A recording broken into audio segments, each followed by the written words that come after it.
नमस्कार, मैं अशोक कुमार पांडे और स्वागत है आपका टीसीएच पर। हाजिर हूं इजराइल ईरान के बीच चल रही जंग की सारी अपडेट्स लेकर।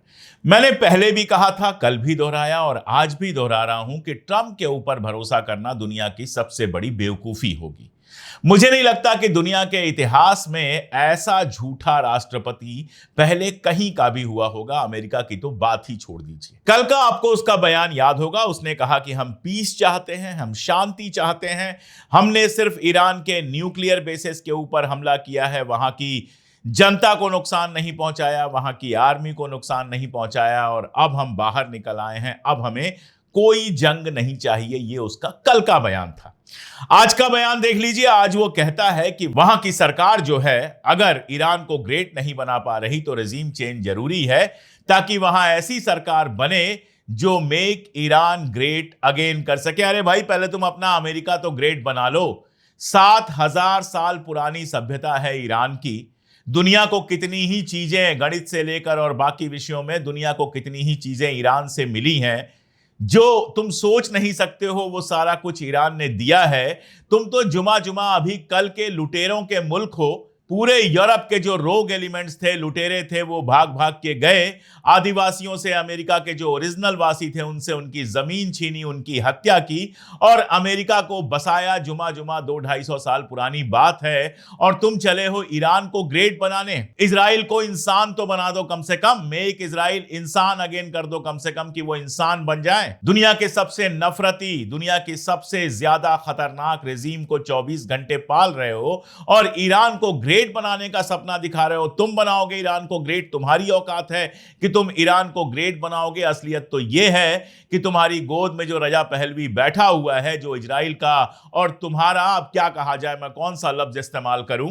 वो तस्वीर और वीडियो तो आपने देखा ही है, जिसमें इजराइल की वेस्टर्न वॉल पे जाकर वो यहूदियों की उस वेस्टर्न वॉल पे जाकर सर झुका रहा है। मुझे इससे कोई दिक्कत नहीं है। कोई भी किसी धर्म के प्रति आस्था रख सकता है, कोई भी दूसरे धर्म का सम्मान कर सकता है, सभी करते हैं लगभग। लेकिन इजराइल जाकर वेस्टर्न वॉल के सामने वो हरकत करने का सीधा सा मतलब होता है कि जो जायनिस्ट प्रोजेक्ट है, जो इजराइल की गवर्नमेंट है, उसके पैरों में झुक जाना। तो जो रजा पहलवी इजराइल के पैरों में झुका हुआ है, अमेरिका की भीख पर पल रहा है, उसको ईरान की कुर्सी पर बिठाने का तुम्हारा ख्वाब है और तुम सिर्फ उसके लिए काम कर रहे हो, जो किसी भी हाल में फिलहाल कामयाब होता हुआ दिखाई तो नहीं दे रहा। तो बहुत सीधी सी बात है कि अरगाची जब कहते हैं कि जो बम गिराए गए हमारी डिप्लोमेसी पे गिराए गए, तो बिल्कुल सही कहते हैं। कल चाहे इंग्लैंड का स्ट्रेमर हो, चाहे मैक्रा हो, फ्रांस का, किसी की जबान नहीं खुली। अमेरिका ने जो लिख के दे दिया वही उन्होंने चिपका दिया और सारे कह रहे हैं ईरान को डिप्लोमेटिक टेबल पर लौटना चाहिए था। मेरा सवाल यह है कि ईरान डिप्लोमेटिक टेबल से हटा ही कब था? जब वो बात कर रहा था अमेरिका के साथ, तब इजराइल ने आके उसके लोगों को मार दिया। और जब वो जाता है, अरगाची जाते हैं जिनेवा में, वहां E3 के साथ जर्मनी, फ्रांस और इंग्लैंड के नेताओं के साथ बातचीत कर रहे होते हैं, उसी समय अमेरिका आके बम गिरा देता है। तो डिप्लोमेसी से भाग कौन रहा है? बातचीत को बर्बाद कौन कर रहा है? डिप्लोमेसी के ऊपर बम कौन गिरा रहा है? अमेरिका गिरा रहा है और इजराइल गिरा रहा है। लेकिन इनकी जबान नहीं है कि यह अमेरिका और इजराइल के खिलाफ एक लफ्ज बोल सके। पकड़ के रख लिया है एटॉमिक एटॉमिक एटॉमिक। अरे भाई, ग्रासी से पहले पूछो, जिसको तुमने IAEA का चेयरपर्सन बनाया है, जो कह रहा है कि मैंने रिपोर्ट बहुत साफ दी है कि ईरान एटॉमिक पावर नहीं बन रहा था। तुलसी गबार्ड ने बयान दिया, फिर जब ट्रंप ने हड़काया तो पलट गई। अपने लोगों से पूछो ना, तुम्हारे पास सबूत क्या है? मोसाद कुछ भी ले जाके दे देगा और तुम उसको सबूत मान लोगे। दुनिया के सामने वो सबूत पेश करो जिससे दुनिया माने कि बस ईरान हफ्ते 15 दिन में परमाणु बम बनाने वाला था। और दूसरी बात, आप कौन होते हो ईरान को परमाणु बम बनाने से रोकने वाले? क्या हक है आपको? फ्रांस के पास है, इंग्लैंड के पास है, अमेरिका के पास है और इजराइल के पास है, जो IAEA से जाकर वहां पर इंस्पेक्शन भी नहीं करवाता कि दुनिया को पता चले कि इजराइल ने क्या गुल खिलाए हैं। इजराइल ने कभी डिक्लेयर नहीं किया, लेकिन उसके पास 90 से ज्यादा एटॉमिक वॉरहेड हैं। वो NPT का मेंबर तक नहीं है कि उसकी जांच हो सके। और जब जरा सा इजराइल अपने पास एटॉमिक बम रख सकता है, तो ईरान को रोकने वाले तुम कौन हो? किसने तुमको दुनिया का नेता बना दिया कि तुम जहां चाहोगे वहां एटॉमिक बम रहेगा और जहां चाहोगे वहां एटॉमिक बम नहीं रहेगा। यूनाइटेड नेशन सिक्योरिटी काउंसिल में जो मीटिंग चल रही है वहां पर रशिया के जो लीडर हैं उन्होंने बहुत साफ साफ पूछा, लार्को जो वहां के विदेश मंत्री हैं उन्होंने बहुत साफ साफ इस बात को पूछा कि अगर इजराइल के पास एटॉमिक हथियार हैं और उसको तुम नहीं रोक रहे हो तो किस हक से तुम ईरान को रोकना चाहते हो। और जहां तक एटॉमिक हथियारों का मामला है, मैं आपको अमेरिका के अखबार वॉल स्ट्रीट जर्नल की ये कटिंग दिखाता हूं। इसमें जेडी वांस का बयान है। जेडी वांस कौन है? उपराष्ट्रपति हैं अमेरिका के। और जेडी वांस का कहना है कि इन हमलों के बावजूद ईरान के पास एनरिच्ड यूरेनियम का स्टॉक पाइल बिल्कुल सुरक्षित है। ये मैं नहीं कह रहा, मैंने तो कल ही कह दिया था कि वहां से सब कुछ हटा दिया गया है। अगर नहीं हटाया गया होता तो उस पूरे इलाके में रेडिएशन फैल रहा होता, और रेडिएशन जो होता है वो कोई बाउंड्री नहीं जानता है। वो ईरान के बाहर भी चला आया होता, वो अरब मुल्कों में भी चला आया होता। आपको चेरनोबिल याद होगा, चेरनोबिल में जब दुर्घटना हुई थी तो किस तरह से रेडिएशन फैला था और कितना नुकसान हुआ था।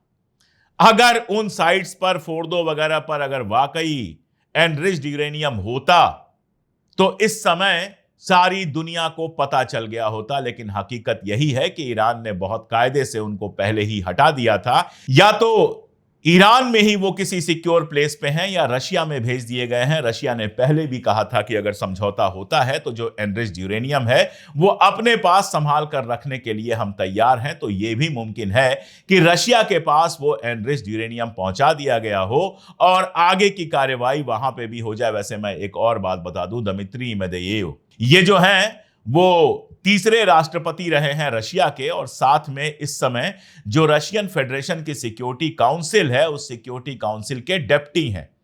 इनका कल का बयान आप देखिए। इन्होंने कहा कि कई सारे मुल्क ऐसे हैं जो बड़े आराम से ईरान को न्यूक्लियर हथियार देने को तैयार हैं।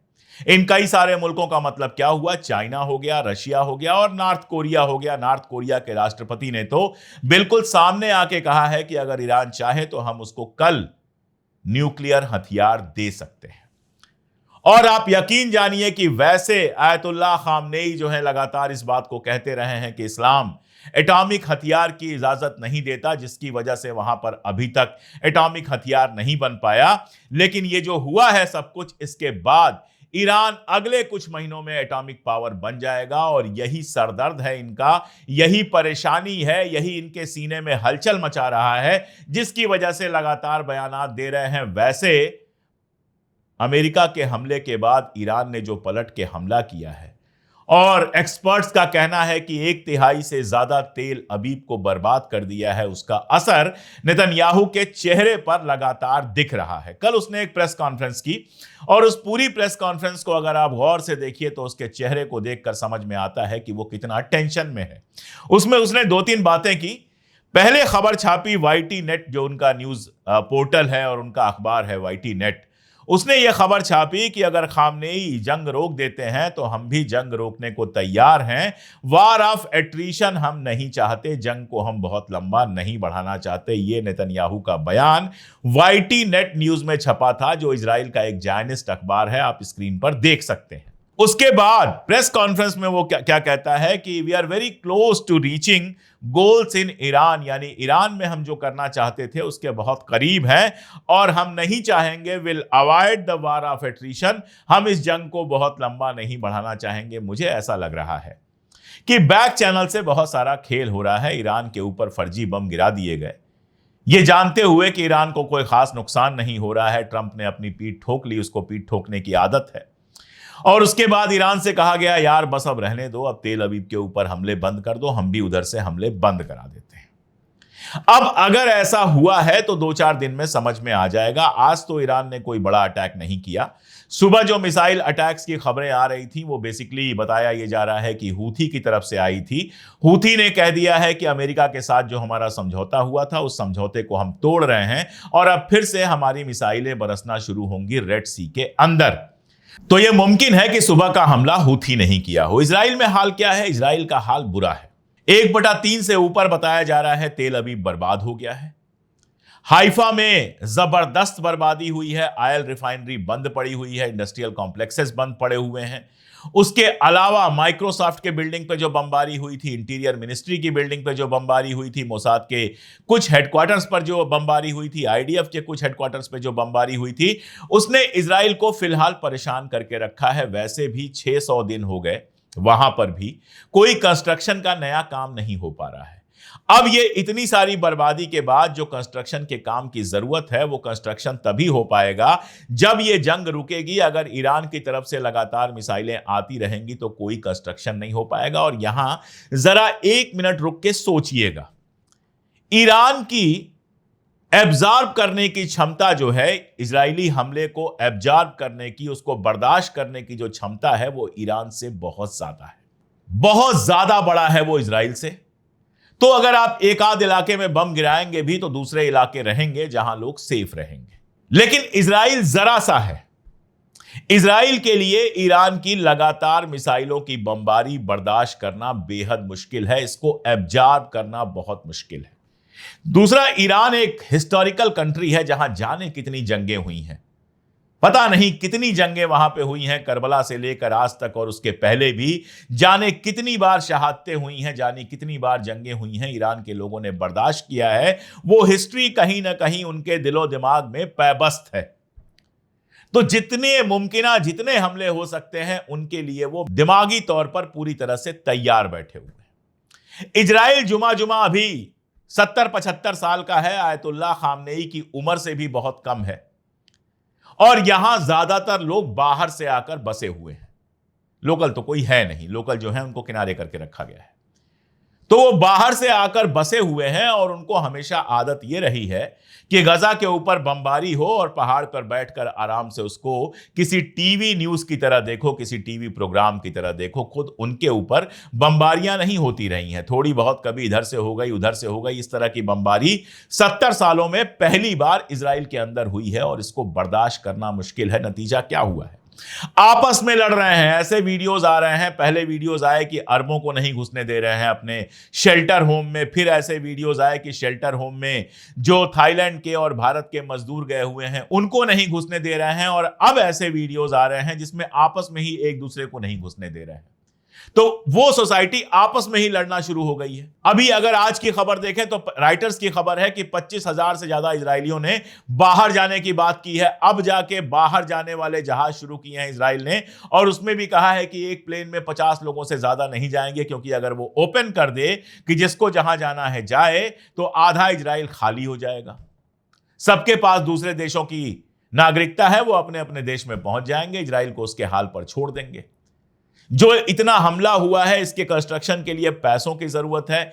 इजरायली इकॉनमी पहले ही बेहद परेशान चल रही है, मैं आपको कई बार बता चुका हूं। अब इतने पैसों का जुगाड़ करने के लिए उसको अमेरिका के सामने भीख मांगनी पड़ेगी या फिर और मुल्कों के सामने भीख मांगनी पड़ेगी, फिर भी महीनों लग जाएंगे इजराइल को दोबारा से बनाने के लिए। इसीलिए मुझे लगता है कि अब नेतन्याहू के चेहरे पर जो तनाव है वो बहुत क्लियर है। ऐसा नहीं है कि उसने हमले करने बंद कर दिए हैं। ईरान के ऊपर कुछ हमले हुए हैं, जिसमें एक सीन आया था कि हरमस ड्रोन उसका गिराया गया है, और जाहिर है कि ईरान फिर हमला करेगा। लेकिन अब उसको लग रहा है कि अगर ये जंग वाकई 15-20 दिन 1 महीने चल गई तो कहीं ऐसा ना हो कि इजराइल तबाही के उस लेवल पर चला जाए कि इजराइल के वजूद को ही खतरा हो जाए। अब देखिए, इजराइल में भगदड़ मची हुई है, लोग भाग रहे हैं, यहां जा रहे हैं वहां जा रहे हैं। एक सीन याद आता है गजा में जब बमबारी हो रही थी और लोगों से कहा गया था कि नॉर्थ छोड़कर साउथ चले जाओ, तो एक लंबी भीड़ दिखाई दी थी गजा के लोगों के चलती हुई। आज वैसी भीड़ इजराइल के अंदर दिखाई दे रही है। और ईरान में क्या हो रहा है? लगातार प्रदर्शन हो रहे हैं। कल महिलाओं ने प्रदर्शन किया, बुर्का नशी महिलाएं सड़क पर आईं और अपने मुल्क के लिए प्रदर्शन किया। उन्होंने पेजेश्कियन एक रैली में गए थे, वहां उन्होंने बाकायदा भाषण दिया। और वहां कंडीशन यह है कि जो हो रहा है वो सारा कुछ बंकर में हो रहा है। एक आध बार नेतन्याहू बाहर निकल के आया, लेकिन उसके जो मेन मिनिस्टर हैं, चाहे वो स्मारिच हो चाहे बेन ग्वेर हो, इनकी शक्लें आपको दिखाई नहीं दे रही हैं। सारे के सारे जाकर बंकर में छिपे हुए हैं। ठीक बात है, जंग होती है तो इंपॉर्टेंट लोग बंकर में होते हैं, लेकिन याद कीजिए सेकेंड वर्ल्ड वॉर में जब हिटलर ने इंग्लैंड के ऊपर हमला किया था तो किस तरह से चर्चिल बाहर निकल के आया था, और उसके बाद ही इंग्लैंड में वो हिम्मत आई थी कि हिटलर को फाइनली हारना पड़ा। हिटलर से लंबी लड़ाई लड़ी जर्मनी, इंग्लैंड और अमेरिका ने।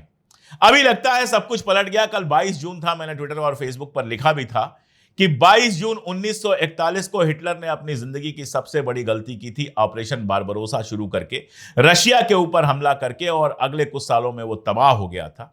और कल 22 जून 2025 था। कल मुझे लगता है कि अमेरिका और इजराइल ने सबसे बड़ी गलती की है। अगर आप देखें और रोल रिवर्सल करना चाहें तो उस समय जिस तरह से हिटलर और मुसोलिनी थे, वैसे ही आज दिखाई देते हैं ट्रंप और नेतन्याहू। वैसे हिटलर ट्रंप से बहुत ज्यादा होशियार था और मुसोलिनी जो था वो हर तरह से बेंजामिन नेतन्याहू से बहुत बेहतर था। तो ये तो उसका भी बदतर वर्जन है। ये क्या करेंगे, ये अपना ही मुल्क तबाह करेंगे, आप देख लीजिएगा। हो सकता है जंग में ऊपर नीचे दिखता है, लेकिन अगर इनकी यही हरकतें चलती रहीं तो अमेरिका का तो जो होगा वो होगा, लेकिन इजराइल अपने आप को पूरी तरह से तबाह कर लेगा। ये बात आप लिख कर रख लीजिए। अब चलिए सोचते हैं कि अगर सीज फायर की बात होती है तो क्या होता है, क्योंकि चीन ने भी यूनाइटेड नेशन सिक्योरिटी काउंसिल में इजराइल और अमेरिका की मजम्मत करते हुए अब सीज फायर की बात तो की है। मुझे लगता है कि अगर सीज फायर होता है तो ईरान अपनी शर्तें रखेगा। शर्तें रखेगा कि उसके एटॉमिक इलाके पर अब कोई हमला नहीं होना चाहिए। शर्तें रखेगा और साथ में हो सकता है वो खुद को एनपीटी से बाहर कर ले। वो ये कहे कि हम एनपीटी में तभी रहेंगे जब इजराइल भी एनपीटी में रहे। इजराइल का भी जो एटॉमिक पूरा का पूरा मामला है उसकी जांच की जाए। एक और शर्त के बारे में सोच कर देखिए आप, क्या यह मुमकिन है कि ईरान यह भी शर्त रखे कि फलस्तीन के अंदर जो इजराइल के कारनामे हो रहे हैं उनको तुरंत बंद किया जाए, वहां पर तुरंत सीज फायर हो और वहां पर जंग रोकी जाए। अगर ईरान ऐसा करने में कामयाब होता है तो आप समझिए कि ईरान की बहुत बड़ी जीत होगी। 2-3 दिन में मुझे लगता है कि यह समझ में आ जाएगा कि ईरान इस जंग को बढ़ाना चाहता है या फिर इस जंग को रोकना चाहता है। अगर वो इस जंग को रोकना चाहता है तो उसको इस बात से पूरी तरह से सावधान रहना चाहिए कि इजराइल और अमेरिका ऐसे मुल्क हैं जिनके ऊपर आप कभी भरोसा नहीं कर सकते। आप सीज फायर करोगे और वो मौका पड़ते ही फिर से हमला कर देंगे। यही वजह है कि बहुत सोच समझकर उनको कोई भी फैसला लेना चाहिए। अगर जंग रोकनी भी है तो अपनी शर्तों पर रोकनी चाहिए और उसके बाद जो कुछ हो सकता है उसकी तैयारी करनी चाहिए।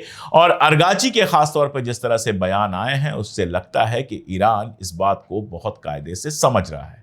तो जो होगा जैसा होगा लगातार अपडेट करता रहूंगा। जुड़े रहिए हमारे साथ, देखते रहिए हमारे वीडियोस। एक अपील मैं लगातार कर रहा हूं, वो ये कि हमारे वीडियो के ठीक नीचे आपको ज्वाइन का ऑप्शन दिखेगा। अगर मुमकिन हो तो ज्वाइन का ऑप्शन दबाइए और हमारी मेंबरशिप लीजिए। 3 रुपए रोज से भी कम पर आप हमारी बड़ी मदद कर सकते हैं। सीधे हमारी मदद करना चाहें या सुपर थैंक्स देना चाहें, जो कुछ करना चाहें हमारे साथ आइए। एक बार पिन कमेंट या फिर डिस्क्रिप्शन को खोल के देखिए। ये अगर आप कर पाएंगे तो हमारे लिए बहुत बड़ी ताकत होगी और हम लगातार कैमरे और सत्ता की आंख में आंख डालकर वो सच कह पाएंगे जिसे कहने से गोदी मीडिया लगातार डरती है। बहुत शुक्रिया।